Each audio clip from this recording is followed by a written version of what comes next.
Good morning, or no, it's pretty much. It's definitely afternoon. Yeah, definitely afternoon. Good afternoon. Good afternoon. It's hot in the car here, isn't it? Well, yeah, because we had the heat on coming all the way here and the sun shining in makes it nice, but it is definitely not hot outside. No, I think it's like 39, 41 degrees with a wind chill of like 32. It's pretty cold, but we wanted to come up here. We brought more wood up here for the wall. I brought my drill back this time so I can screw in the dead men and get a couple more levels up, hopefully. Yeah. Then we get to start on the patio, hopefully, in another week and a half, maybe. Yeah. So. I mean, that might be something, too, that we could go back and forth on.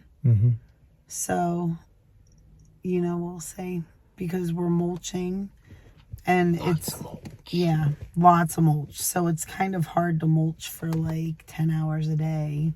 But we do got to get it done within. Yeah, we want to get it done within like the week. Yeah, so don't want to make it more than a week. So, but it shouldn't be hard. Everything should be pretty much cleaned out. All I got to do is go spade. But Rachel can start mulching while I'm spading because the beds are so big. Right. So you're gonna probably start doing that soon in the mornings, right? Yeah. Maybe I'll go over there and spade in the rain. And then we have some more lime to do, but we want to wait because it looks like there's a bunch of rain coming. Yeah. So we don't want it to like just completely wash away and not do anything. Yeah, because your lime will. Only a certain amount of lime can saturate the ground to a certain depth every year. So if you have a lot, if you just put it down and you get 3 inches of rain like we just got yesterday, it'll wash it all away. And we're supposed to have another 2 inches of rain next week. So we're going to try to do it towards the end of the next week, hopefully. Yeah. And so far, yes, we did raise all our prices on like lime, fertilizer, and lawns by $5, or lawns are $5. Some of the fertilizer went up a lot more, and the lime, and so far we haven't had any problems with clients complaining. No. So I mean, they kind of understand, and yeah, we haven't had any pushback, so we're very lucky for sure. So, but we deal with the same clients. All of our clients have been our clients for no less than 2-3 years now. Oh, at least, yeah. Every client we have, I think. Even this one, we're going into the second year. So, and that's right, like our newer clients, we might be going. There might be a few, very, very few, that are only second year. That's this one and that one. If we get this one, it's actually just 3 in here. Yeah. The rest have been with us for, I think, 4, 5, 6, even 10, 11 years. And then fertilizer clients, and of course, are newer. The one we're doing here she's been with us for 10 years, I think. Yeah.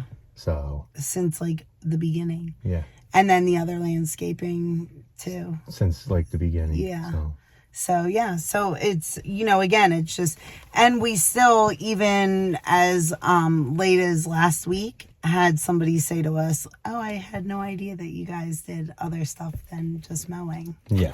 So just make sure that you guys are really putting it out there, that you're constantly reminding your clients that, there is other stuff that you can do. And this was kind of a neighbor across the street from the tear out that we were doing. But I think I told her last year we did things because she asked about them bushes being torn out before. Yeah, you can always tell people a couple times, and you just, people forget. People are busy, so. Yeah. So let's get out and get some more done, guys. Okay, guys, we're back, and the goal today now is to get this dead man in here, this dead man in here, and then do another row, get this up, and then start going to the next row. And then we're almost to the top, guys. We only need rock left for here and all the way up to about right here on this wall. The other, we're not gonna fill it all the way to the top. Then we can start backfilling the hill. So let's get this going. It's already here. We just have to get it. No, I'm kidding. What's already here? The rock? Yeah. Really, man? Technically, you probably could get a ton off this. I know. This isn't from me being careless like the boss would seem to think. I mean, some of it is, honestly. When we throw it up here, I just throw it there and it gets everywhere. But a lot of this stuff was, like we said, from the old wall. That's what I said, cleanup crews here. Really? Okay, we're going to get to work and make a little we're gonna get to work and make more of a mess for Rachel to clean up. Although I am a little afraid because I do have a couple spots of poison ivy and I'm not so sure what these vines are. Well, where'd the poison ivy come from? Right, I don't know. Probably these vines that I clean out. Well, you don't learn your lesson. I know. Okay.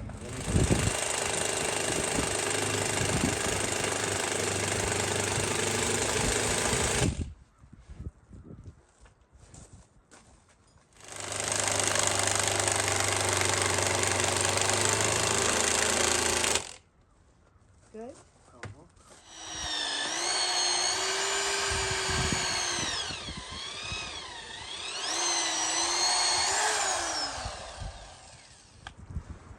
Maybe all that rain we got, the 3 inches, will make it soft. Yeah, that would be nice. I doubt it.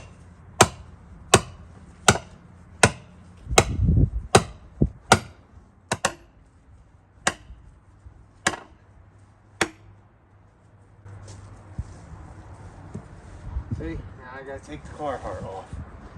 Because you're that warm? Yeah.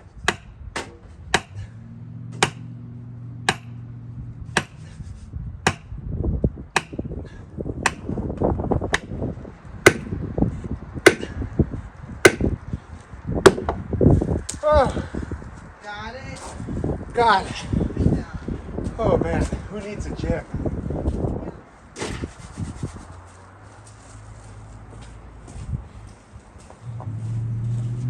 Could use that one there. Oh, yeah.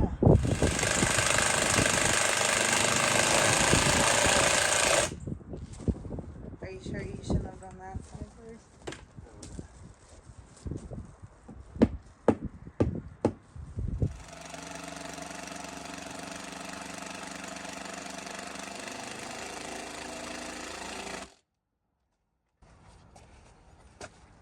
Ooh, this one sticks out a lot. This one board has like a, I think it's more or less because Yeah, you it's can. bowed, like Yeah. it's flat, but the top of this. So, but we're gonna belt sand stuff.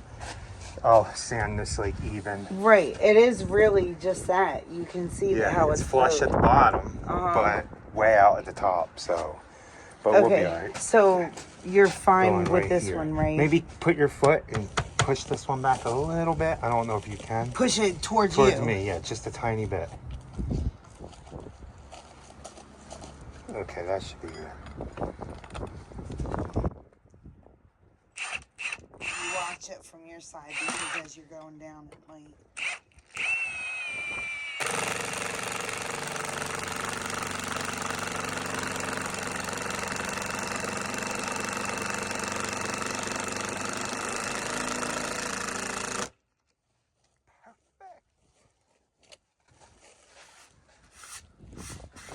Okay, so we got that, and what we were talking about, guys, is if you look at this, the top of this board, see how it's out here?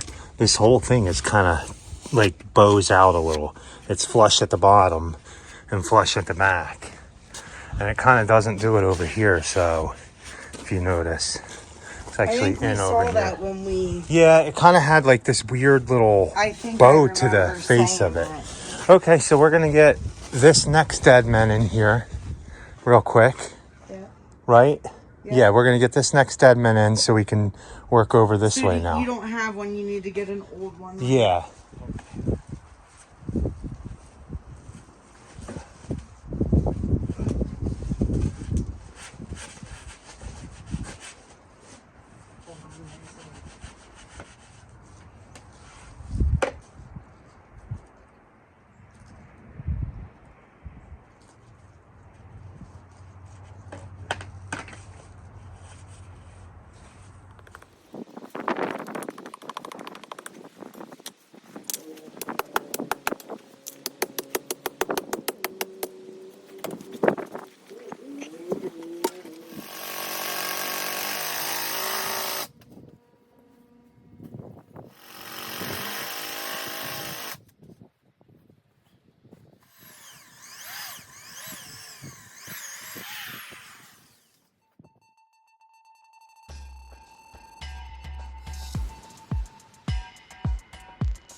Okay, guys, we're getting there. Now, you see that sticking out there? Here, we have to be flush with the wall. We can't go my 1/8 of an inch every time I want. Like, if you notice, I've been going an 1/8 inch every level up, an 1/8 inch back to keep it pitched back some. But when we get to here, it's off. But you can tell in the line, we're gonna, like I said, I worked in wood shop before I did any landscaping. I used to build cabinets and countertops and do all the laminating for that, if you guys didn't know. And you can just take a belt sander and sand this down.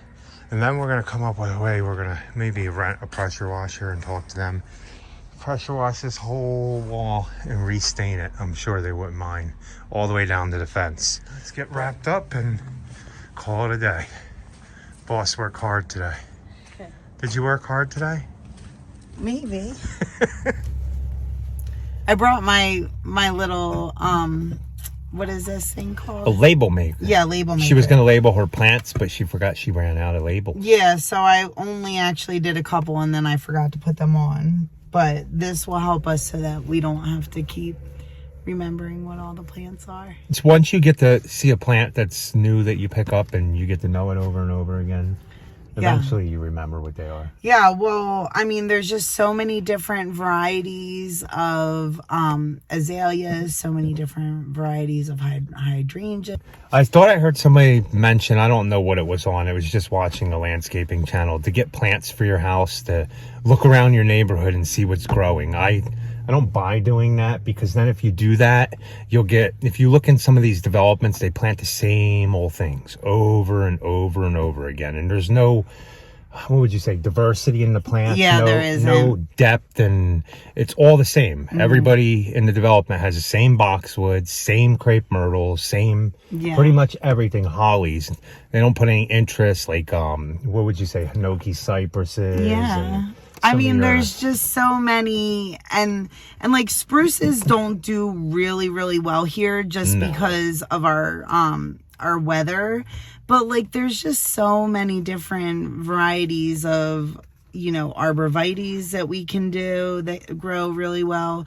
You know, people say that cypress also, like Leland cypress and all that, are tough, but I don't know. I think that if you're allowing enough airflow and pruning properly and keeping disease off them. I mean, these are all Leland cypresses. Mm-hmm. They said that they would die easy. Like, I remember we were going to do a landscape a while ago, and somebody said they were worried about Leland cypresses. And me, in my opinion, I've never seen any dying around here. The only ones that you see dying or having a hard time are when people plant a tree that's going to grow 30, 40, 50, 60 feet tall, and they're planting them 4 to 6 feet apart. Yeah. You have a Leland cypress. If it's in an open area and you're using it as a hedgerow, you should plant them things like 10, 12 feet apart. Mm-hmm. The problem is people want that hedgerow faster, and they end up buying the giant trees and giant evergreens and planting them closer together, and that's when they get disease and stuff.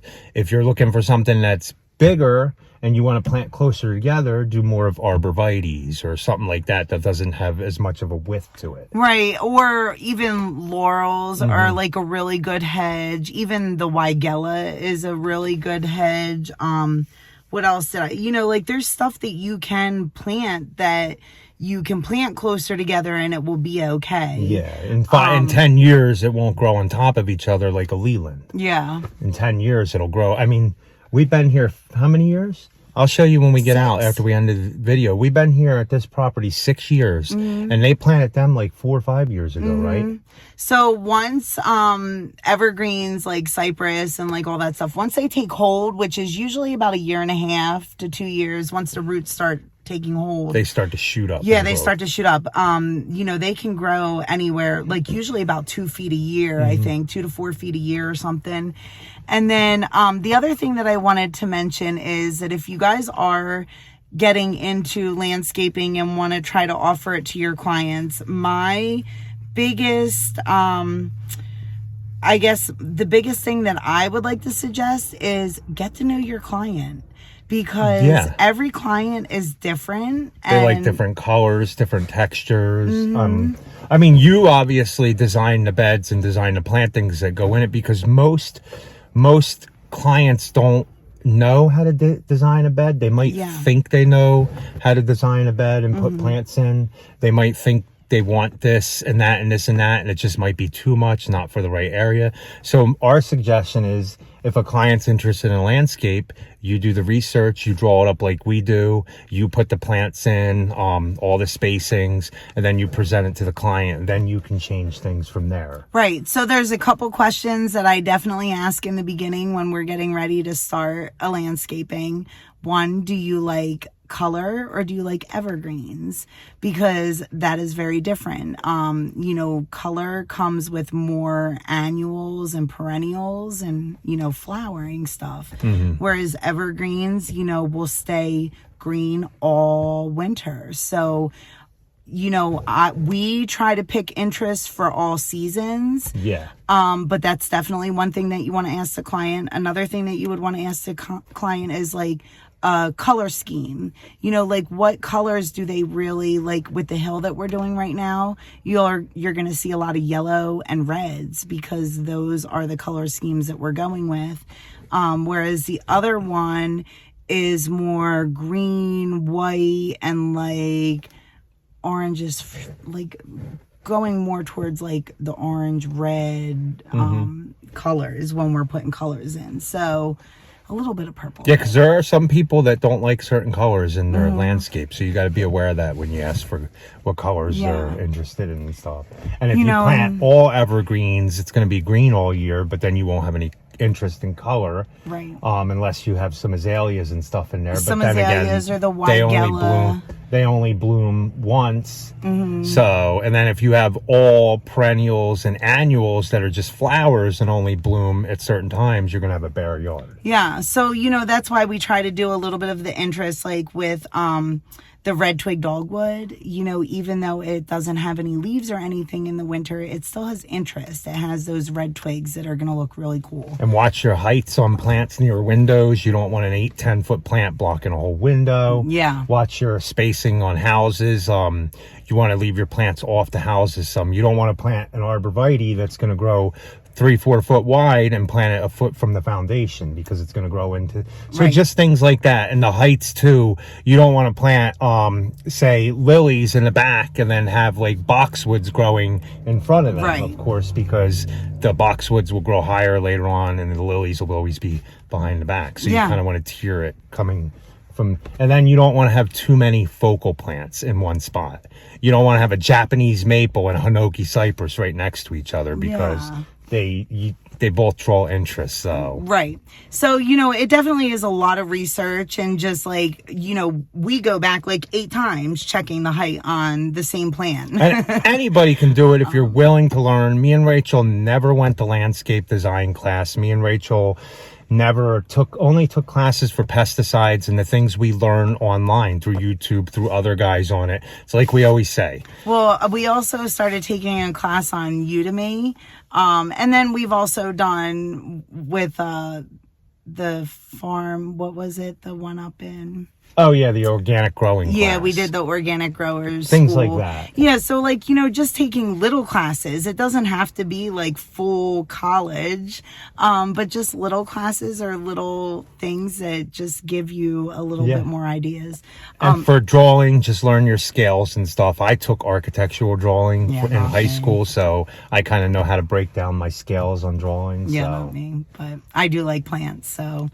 it just interests me, and it is a lot of work, but it definitely is super rewarding in the end because, and then real quick, because we are also going to be starting to get ready to prune, and somebody did just ask about, the crepe myrtles. So I also heard a tip that maybe will help you guys remember with pruning. It's the 4 Ds.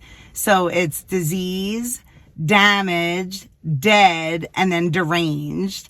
And obviously, they mostly speak for themselves, but the deranged would be your wacky branches that go way out, your cross branches that touch anything. I didn't know this. I just Learned it today, I knew all this what to do, but I didn't know there was like a 3,4-D system. Right. And it's just, again, just a reminder, like, you know, step back, look at what the planting that you're looking at, and, you know, is there any dead? Is there any disease? Is there any deranged? You know, you don't want stuff that's crossing or wrapping around each other, because that causes disease in exactly. So, you know, and you want airflow through your plants. Yes, airflow is definitely big. So just a couple tips, you know, to help you guys coming into spring. I know we don't do specific videos on how to do this, how to do that, but we do have some helpful tips in our videos. We try, and we appreciate you guys just following our journey and cheering us on. So once again, thanks for watching, guys. Please like, comment, and subscribe. And don't forget to be happy. Or at least try. Have a good night. This little group of cypresses right there,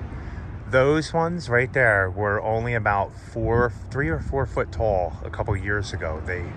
Maybe 4 years ago, they replanted these little ones there, and you can see they definitely put on about 3 foot a year. Yeah, it's actually really a shame, because the other ones are not going to do as well because they haven't ever been pruned. Yeah. I mean, you can see how leggy they are in some spots, and it's really important to prune your plants. Definitely.